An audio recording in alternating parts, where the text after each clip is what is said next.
Hello guys, mentor Sunil Aastha speech and hearing care का YouTube channel autism ADHD के बारे में दुनिया में सबसे ज़्यादा बात वीडियो नंबर 275 आपके सामने आ गया है। सवाल आपके जवाब हमारे, ढेर सारे सवाल पूछिए, ढेर सारे जवाबों में वीडियोस लेते रहिए, मिलते जाएंगे आपको। मुझसे बात करने के लिए 8168790299 मेरा मोबाइल नंबर है, +91 इंडिया का एसडी कोड लगाना बिल्कुल ना भूलें। अगर इंडिया के बाहर से आप कॉल कर रहे हैं, इंडियन कंसल्टेशन 1000, इंडिया के बाहर से कॉल कर रहे हैं 2000 रुपीज़ अकाउंट ट्रांसफ़र आपको देना होता है। जल्दी से चैनल को सब्सक्राइब कीजिए और पूरी दुनिया से सब्सक्राइब करवा दीजिए, क्योंकि ये चैनल आने वाले टाइम में ऑटिज्म एडीएचडी के लिए एक बहुत बड़ा एनसाइक्लोपीडिया होने वाला है।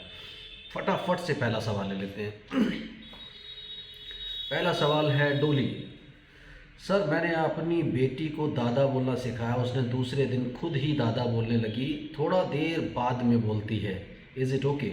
Definitely it is very much okay. जब ये बच्चे सीखते हैं, एकदम से रिस्पॉन्स नहीं देते। जब आप इनको प्रैक्टिस करवाते हैं उस टाइम पे नहीं, कई बार जैसे प्रैक्टिस से आप छोड़ देते हैं, इधर उधर घूमते फिरते वो साउंड्स को निकालते हैं। It is perfectly okay. वो होता है प्लेइंग विद साउंड, क्योंकि वो उस वक्त नहीं बोल रहे, लेकिन बाद में प्रोसेसिंग करके वो उसको बोलने की कोशिश कर रहे हैं। क्योंकि इसके दो रीजंस होंगे। एक तो प्रॉम्प्ट रिस्पॉन्स नहीं होता, क्योंकि अभी वो कोऑर्डिनेशन नहीं बना सकते अपने न्यूरोमस्कुलर सिस्टम में। लेकिन बाद में क्या होता है कि वो ट्राई करते हैं उन्हीं साउंड्स को। दूसरा रीज़न ये हो सकता है क्योंकि ये डिसाइड कर लेते हैं बच्चे कि आपके साथ कोऑपरेट नहीं करना और नहीं बोलना, तो जानबूझ के आपके बुलवाने पर उस वक्त नहीं बोलते हैं। लेकिन धीरे धीरे अगर आप जोर लगाते रहें तो इनकी ये जिद भी छूट जाती है और आपके कहने पर भी बोलने लगते हैं। So Dolly continue, she is doing very well. Rajni Kumari. Sir, Reyansh भी अब पहले से बेटर है, बट वो अभी मीनिंगलेस वर्ड बोल रहा है। क्या वो हमारी बातें नहीं समझ रहा है? सर प्लीज़ मीनिंगलेस वर्ड बोलने वाले बच्चे के बारे में वीडियो बनाए। डेफिनेटली इसके बारे में वीडियो नहीं बनाने की ज़रूरत पड़ेगी, मैं यहीं इसी प्लेटफॉर्म पे आपको इसका आंसर दे रहा हूँ। आपका बच्चा अगर ये सारी की सारी चीज़ें कर रहा है, सबसे पहले बच्चे क्या करते हैं? बैबलिंग करते हैं। वो बैबलिंग मीनिंगफुल नहीं होते। और इसी तरह से कई सारे वर्ड्स बच्चे अपने जार्गन स्पीच यूज़ करते हैं। जार्गन स्पीच का मतलब उनकी अपनी लैंग्वेज। आप उसको चाइनीज़ लैंग्वेज या कोई भी लैंग्वेज बुला सकते हैं, अपनी लैंग्वेज में वो कई सारे वर्ड्स बोलते रहते हैं। That is perfectly okay. वो एक तरह का माइलस्टोन होता है, उसे अचीव करना बहुत इंपॉर्टेंट है टुवर्ड्स मीनिंगफुल। तो आप इसकी बिल्कुल फिक्र मत कीजिए। शुरू में नॉन मीनिंगफुल वर्ड्स ही आते हैं, बाद में मीनिंगफुल वर्ड्स आने लगते हैं। सो ये एक बहुत अच्छा साइन है अगर अभी आपका बच्चा तरह तरह के वर्ड्स बोल रहा है और जार्गन स्पीच को यूज़ कर रहा है। That's very good. सुजीता।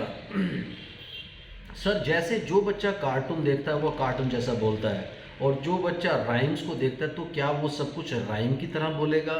ऐसा कुछ नहीं होता। राइम्स और कार्टून आप दिखाई क्यों रहे हो? पहली बात तो ये आपको दिखाना नहीं चाहिए, लेकिन अगर आपने दिखा दिया और कार्टून की तरह बोलता है तो कार्टून की तरह बोलने को छुड़ाने के लिए भी आपको थेरेपी उसको देनी पड़ेगी, और देनी चाहिए, जोर लगाना चाहिए पूरा। राइम्स फिर आप टीवी में क्यों दिखा रहे हो? अपनी आवाज़ में क्यों नहीं सुनाते? तो खुद सुनाइए, वो ज़्यादा ठीक रहेगा। लेकिन ऐसा कुछ नहीं होगा कि वो राइम्स देख करके राइम्स की तरह बोलेगा। लेकिन येस, कार्टून देख करके डेफिनेटली बच्चे फैसिनेट होते हैं, बच्चे उनकी तरह चल पड़ते हैं और वो कार्टूनिस्ट यानी एनिमेशन स्टाइल में ही बोलते हैं। इसलिए फ़िक्र मत कीजिए, राइम्स देख कर राइम्स दिखाइए मत, सुनाइए। राइट, चलिए आगे बढ़ते हैं। Nishu Verma. Thank you sir. Sir, मैं अपने बारे में पूछना चाहती हूँ। सर, जब मेरी बेटी कुछ भी एक्टिविटी करती है या कुछ भी बोलती है तब मुझे बहुत खुशी होती है, और फिर वो समटाइम्स मुझे इग्नोर करती है, कोऑपरेट नहीं करती किसी चीज़ में। मेरे को एकदम से चिड़चिड़ापन हो जाता है, और फिर सर ऐसा लगता है कि ये क्या ज़िंदगी है, मन करता है सुसाइड कर लूँ। सब चीज़ों से मुक्ति मिल जाए, एक ही बेबी है, उसको ही हम ठीक से रख नहीं पाए। सर ऐसा क्यों होता है? अभी मैंने डॉली के क्वेश्चन को आंसर किया।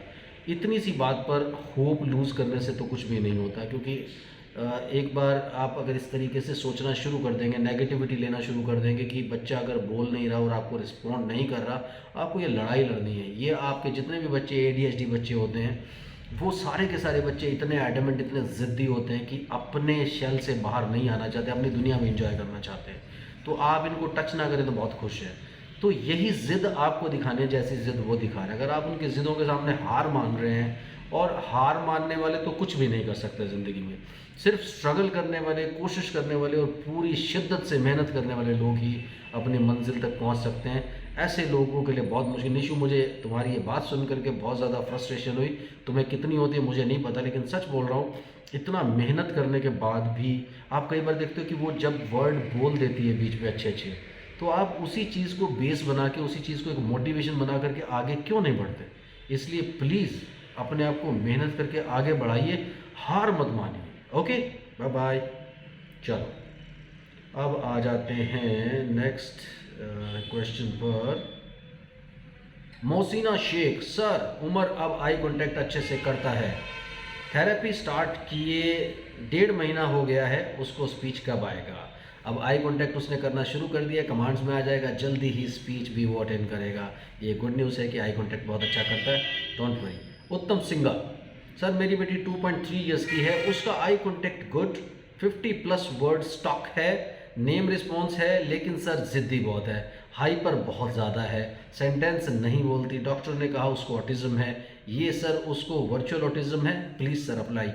मैंने आपके बच्चे को नहीं देखा, उसके वीडियोस मैंने नहीं देखे, आप अपने बच्चे के बारे में मुझे डिटेल में मेरे व्हाट्सएप नंबर पर भेजिए, उसके वीडियोस भेजिए, उसके बाद इसके बारे में कुछ बताया जा सकता है। आपके कहने से, आपके लिखने से ये सब चीज़ें इतनी ईजिली क्लियर नहीं होते, उसके एक्सप्रेशन देखना बहुत इंपॉर्टेंट है।